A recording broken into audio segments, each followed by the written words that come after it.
Okay, as you the slides, I have only 3 slides because I'm intended to do this.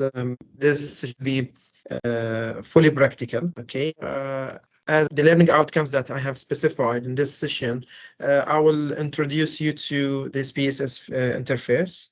We'll talk briefly about types of data and how to enter these data into this software. And then we will see how we can produce some descriptive statistics and sketch graphs in the software. Okay. Before we go there, let's have let's say general information about this software. So SPSS stands for Statistical Package for Social Science. Like this because initially when it was used only for social field, but after it gains its popularity, it started to, or they started to expand the software to have more, let's say, tests that's related to different fields like finance, for example. But they kept the name as it is, SPSS, although they have expanded the scope of that software.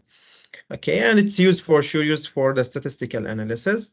It was first released in 1968. Okay, BMSPSS.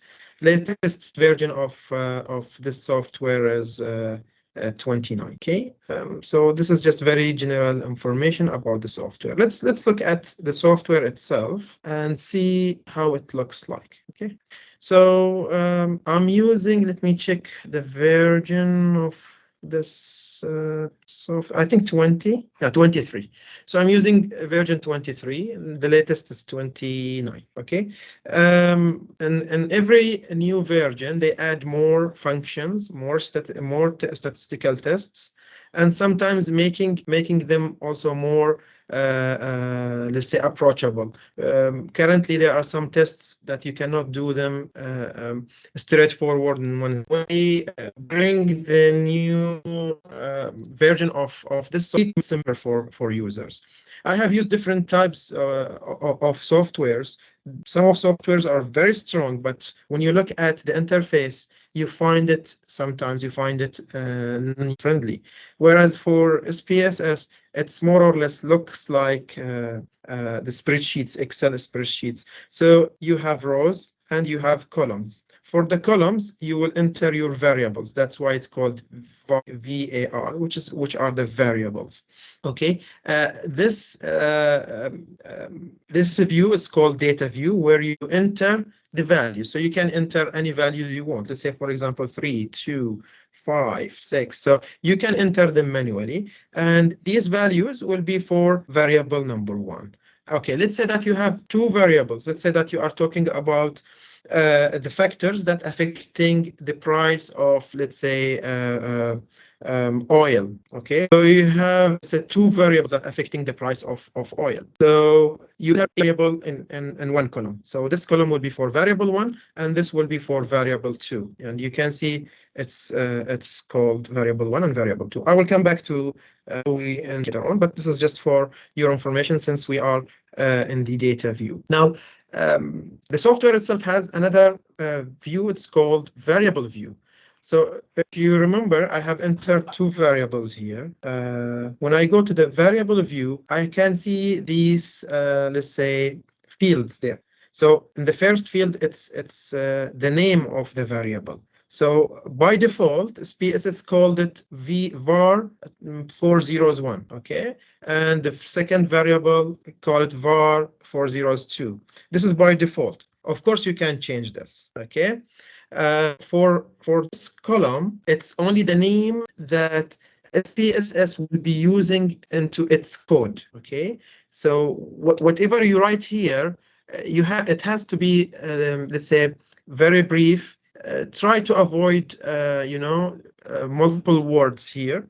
And also be careful that this field doesn't accept special characters. So for example, let's say I want to call this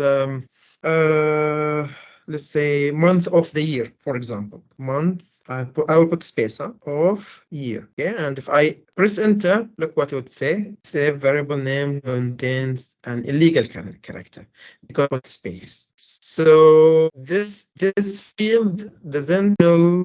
Okay, so you have to be careful when you enter or put the name for the variable. Again, you will not deal with these names because these are the names that the software will use or will input into its code when it performs the analysis. So if I would like to write month of the year, how can I do it? So I can do it in this way: month, then underscore of underscore year. I can do that. Okay, so you can see it accepted. All right, but again, you don't want the variable to be like this. Then you have this column, which is called label, which you can write the full details of the variable. So you can call it the month of the year, and you can put any special character here. It doesn't, I mean, there is no problem with that. So you can see I put $, I put space,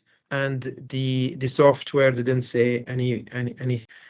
And when I go back here, you can see that the name which I specified for the variable here will show here. Okay, and if you want to know more details about it, you can just write the label about the more details. Since we have to talk of variables first, or talk about how to use the software.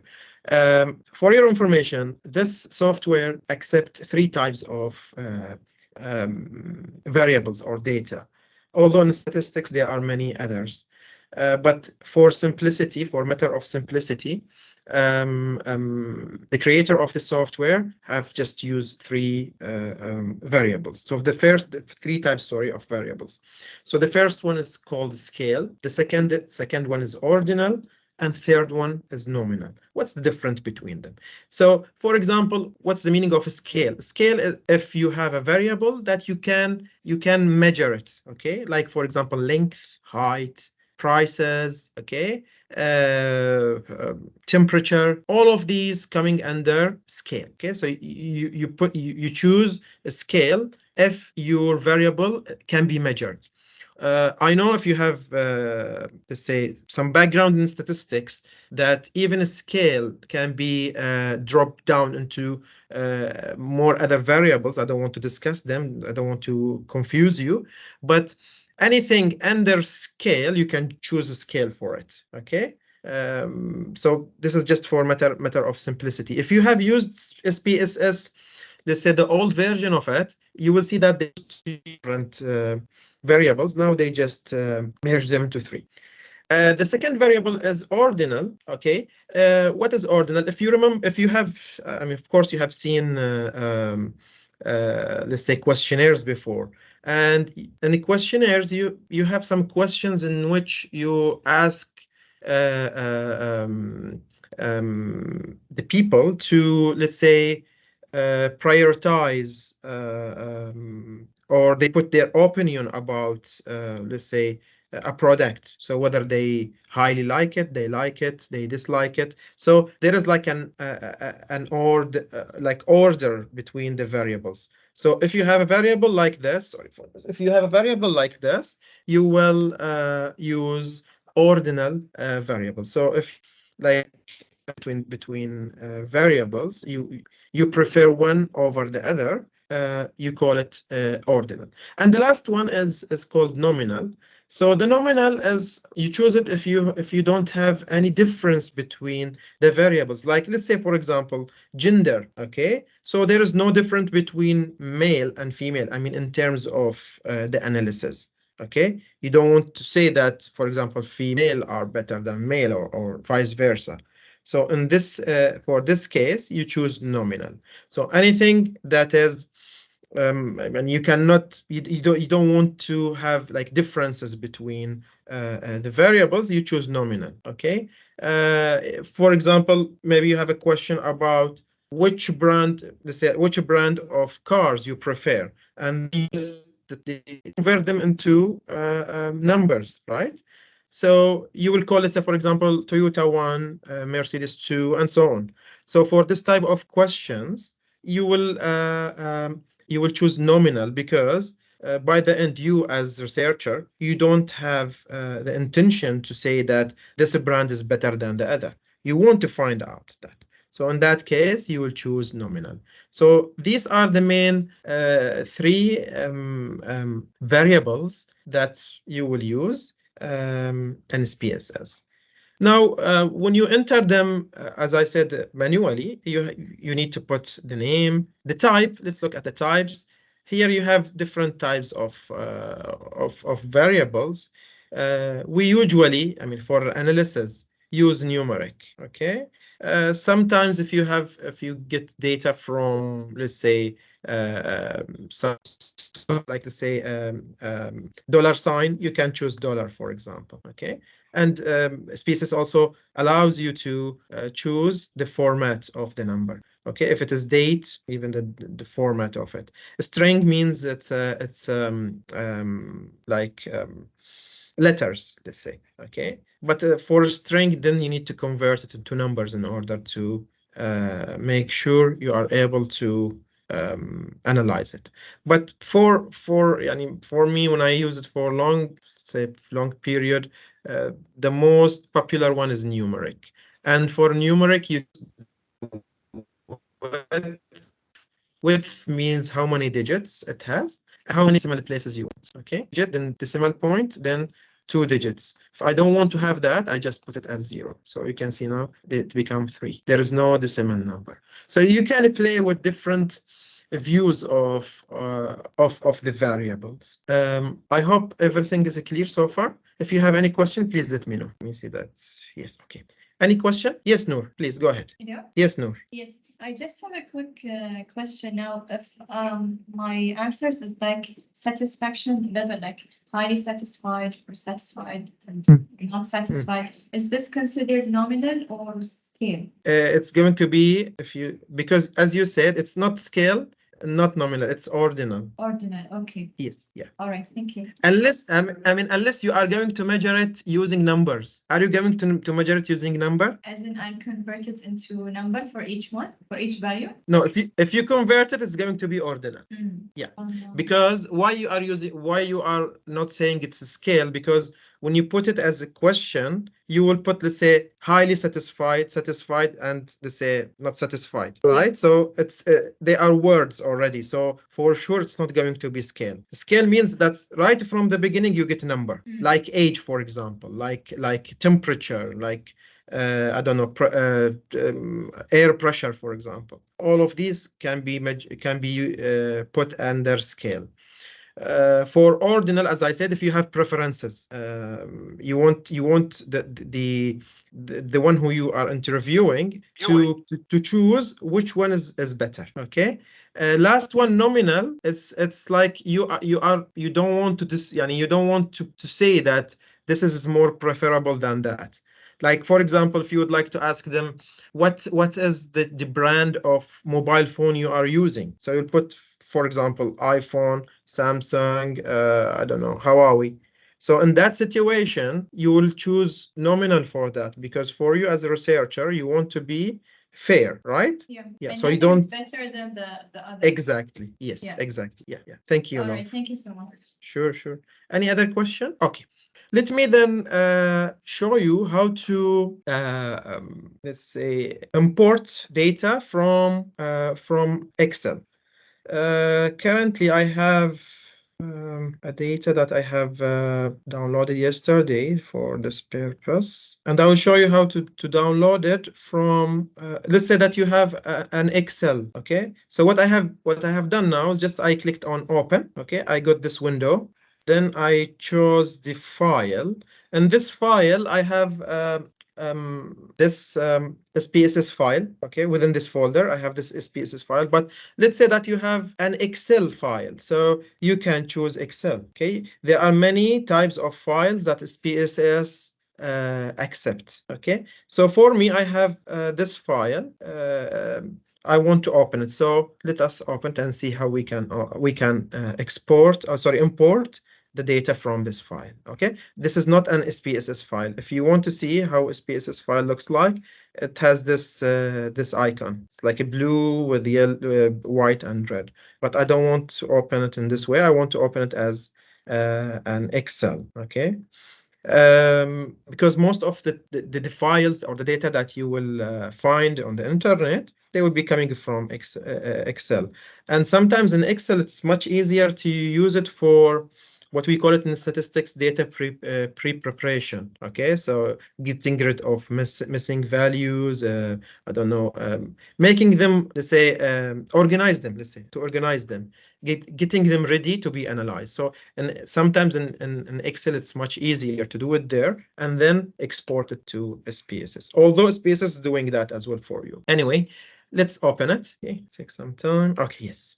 So now I will have like a wizard that will ask me some questions in order to make sure that I am importing the data correctly. Okay. So in the first page, they say, okay, welcome to this wizard, and this is how we are going, how the software is going to read the file. Okay, I will click next. All right. Here, the most important part here, I don't want you to touch anything on the top. Here, the most important thing are variable names included at the top of your file. Let's look at our file before we import it. It's this one. Okay.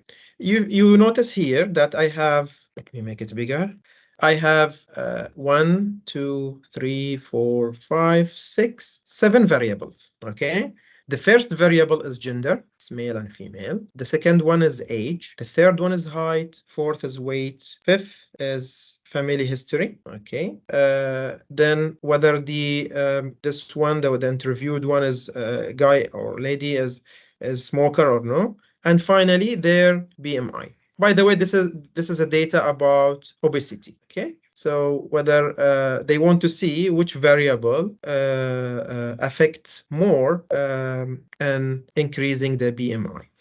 Now, if you look at the variables for gender, you can say directly that this is a nominal variable because I have male or female. I don't want to say that any of these variables are better than others.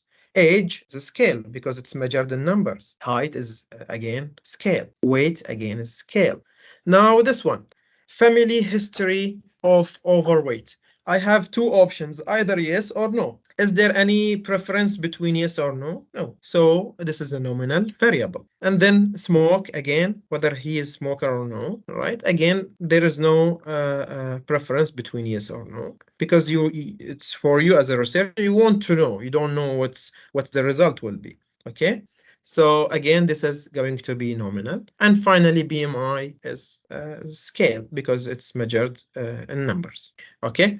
What I want you to, or what I would like to highlight is that if you look at the first row here, the first row is the heading of the variable or the title or the name of the variables. Okay. This is what SPSS is asking us. Are variables names included at the top of your file? In this case, yes. I have the name of the variable at the top of each variable. So I have to tell SPSS that yes, the first cell for each variable is the name of that variable. If I don't say that, then SPSS will consider it as the name, what is written there, it will consider it as part of the analysis, which shouldn't, right? Now, for the other things, I mean, you don't need to bother yourself much about that. Okay, this is also important that you use comma for delimiters, and then I think finally, yeah.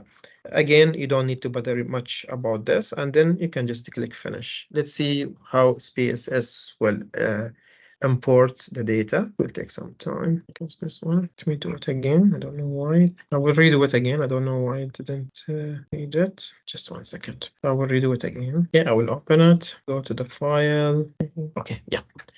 So now you can see I have bring the data to SPSS. Let's open it from the Excel and compare. Let's see, just make sure that SPSS read it correctly. So if we look at SPSS here, you can see that we have gender, female, female, male. So it's exactly the same. Then I have age, okay, height, weight, history of the family, and so on.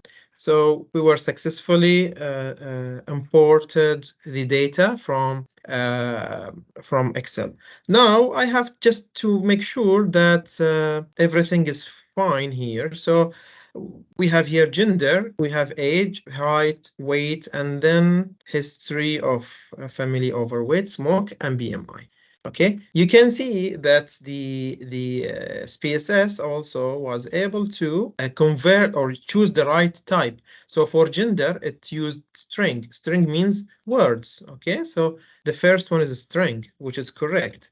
The second one, which is age, is not numeric, and so on. Okay. Here, label, it's optional. You can add, as I told you at the beginning, you can add expression or more details about the variable. Okay, now this is the important part. I want you to pay attention to it. If you look at the gender, the variables I have here, it's either male or female, okay? When you do the analysis, SPSS will not understand what is male and what is female because they are words. SPSS doesn't understand words. So you need to convert them into numbers. So what you will do, you will go to values, click on it, and you will choose values. So let's say 1 means female. The number that you choose here is, you can choose any number, okay? Doesn't matter. 100, 1 million doesn't mean anything. So it's just you want SPSS to understand that 1 is female. So and you will click 1, and 2 is male, okay? And then okay. Now let's look at the data view. I have the gender. I asked SPSS to convert female to 1 and male to 2. Okay, can I see this? Yes, you can see it. You have this button here. You just click on it and just put your eyes on gender column and see. It has to be changed. I don't know why. Just 1 second. Weird. Okay, anyway, this button can change the variables based on the variable that you have identified. Let's do it for the others and I will come back. Family history with overweight, if you look at it here, it's either yes or no, and the smoke also yes or no. So let me also convert them into numbers because, as I said, SPSS will not understand it as words. So I'll put 1 as yes, 2 as no. Okay, same thing for smoke. By the way, if you have the same variables, you can just copy, paste, and SPSS will do the rest for you. You don't need to do this for scale, okay? Scale variables has numbers already, okay? And numbers have the meaning already. For some reason, I don't know why this is not working. It should this. I have done that already. So let's do the simple analysis because I think we are running out of time. So as part of our learning outcome, we have talked about the interface, we have talked about type of data, how to enter data, and now we need to talk about how to find descriptive statistics and how to sketch graphs. Okay, hope it's going to function well.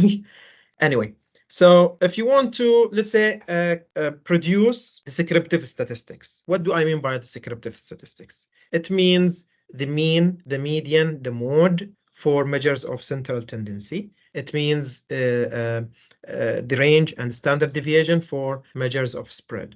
If I give you data like this, which has okay, can you tell me how is the distribution of weight of this sample? You cannot tell about that. You need to have numbers that summarize this data. So these numbers are called descriptive statistics. From the word means describe. This measures I don't want to use the technical slides, and you have one of the options called descriptive. Okay, so let me choose frequencies first. Okay, from the window, this window, you'll notice that for gender, family, and smoke, they have different icon than the other variables. And I think you can guess why. Based on what we have talked about. Gender, family, and smoke, they all are nominal variables, okay? They were words, and we convert them into numbers. So let's just choose them and see how we can understand it. Okay, I will click on statistics. Let me close it. Statistics. The SPSS will ask you to identify what type of descriptive statistics you would like it to compute for you. Now, just put it as a note for you. For the nominal data, which are these, mean, median are meaningless. So if I told you, mean means the average. If I told you what is the average for gender, okay? It will calculate the average and give you a decimal number. For us, we said either female is 1 and male is 2. So if you calculate mean, you will get a decimal number, which is neither male or female. So it doesn't mean anything. So for this type of data, if you would like to find, choose mode. Okay, so mode for sorry, mean variance doesn't mean anything. Okay, so I'll just choose mode. I will click continue. I can even draw charts. Let me draw bar chart. Okay, and I can choose whether I want the chart to be frequencies, means how many the variable repeated, or the percentage, up to me. Okay. For others, the format or style, I think this is more advanced on how to perform the analysis, which is beyond the scope of this session. So what we have talked about is statistics. I have chosen mode, and chart have chosen more. Okay. So, and then I will click OK. Some measures. Okay. So for example, let's look. The first table says that for gender, I have 1,000 values, which I showed earlier. I don't have any missing values. Same thing for the second variable, same thing for the third variable. So the first one is just general overview of the frequencies there. Now, it will give me also for each one. So we look at the gender. The SPSS is saying that you have 518 female and 482 male. By the way, if you convert them into 1 and 2, SPSS will not be able to find this. Okay.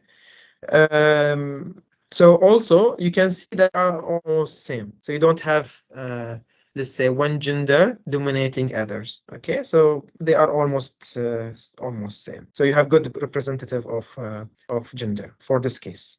Same thing for history of overweight, family history of overweight. You can see that those who doesn't have history are 300 out of 1, and those who have family are 616. So you can see that 61 of our sample has a history of family overweight. Now, if you look at the smoke, whether they are smoking or no, 968 are non-smokers and 32 are smokers, and this is the percentage of it. SPSS also is able to produce graphs for you. I chose bar chart, so this is for gender, this is for overweight, and this is for smoke. Again, you can produce different types of charts. Unfortunately, we are running out of time, but you saw how I did it. Okay. Let's do descriptive statistics for the variables that are measurable. Okay, that have numbers, that have real numbers. So I will choose all of them. Okay, and when I click on option, it asks me what type of measures you would like to find. I will tell them, or tell it to find me the mean, the standard deviation, minimum, maximum is fine. Contours are moments of distribution. Okay, I hope I'm not moving very fast. I'm just curious about the time. Anyway, so I will click OK. Now you can see that SPSS find me, and even I don't know, 1 second, find me all of the variables and they put it in summarized table. So for example, for age, I have 1,000 participants. This is the size of the sample. We have the youngest person or member in this sample. His or her age is 14. The oldest is 61. Okay. The mean or the average age is 22 almost. Standard deviation is how the data are spread away from the mean. It has a specific meaning, but I will not talk about it now because this is again beyond the scope of our session. And we have skewness and kurtosis. These two measures, these are very important to identify whether your distribution is normal or not. Again, we'll talk about this inshallah in details, maybe next session, or I can have another session for it. Then for height, same thing. The minimum height for participants was 1.45. I'm not sure about the unit, but let's say meter, although I doubt it's meter anyway. The maximum height is 1.98 meters, and same thing for the average of height, and this is same for other variables. So with this, now I have an idea about, in my mind, I have some ideas about it. Also, I can find variables, or I can find other interesting, let's say, reports by clicking on Explore. If I click Analyze, then Explore, okay, I can produce some good, let's say, tables. So let's say that I want to know the weight, okay, I will put weight under dependent, the weight of the participants per gender, okay? So I want to create a table which has weight and gender, okay? I will use descriptives for that, okay? What's the meaning of descriptives? It means the actual values of it. I don't want to do any plots, just to show you how it will look like. So let's find out how it will look like. Just 1 second. Okay, so in this table, I have the weight, okay, for male. Okay, so I have the weight. Sorry for this. I have student came to me. So the weight for female, okay, I can find out the mean for, or the average of weight of female. So now I can even dig down into more details. So for female, the average weight was 60.3, whereas for male, it was 73.7, okay? This is the average weight for female, the average weight for male, and the other measurements as well. So here we get the measures for the whole population. Here we divide it down per gender, okay? And also I can find very useful charts like this one, for example, which shows, if you look at between gender and weight, so female, I have this distribution. It's called, or this chart, sorry, it's called box and whisker chart. It shows to me this is the mean, the average. This line is the average of weight for female. This is the average of weight for male. Okay, so you can see that the average for male is much higher than the female. Okay, the average, I mean. And this line represents the maximum or the highest weight for male, and this is the minimum weight for male within the distribution. These points are called in statistics outliers, if you come across that. Outliers means an extreme values that are even beyond the distribution. Okay, these outliers have their own way to be analyzed.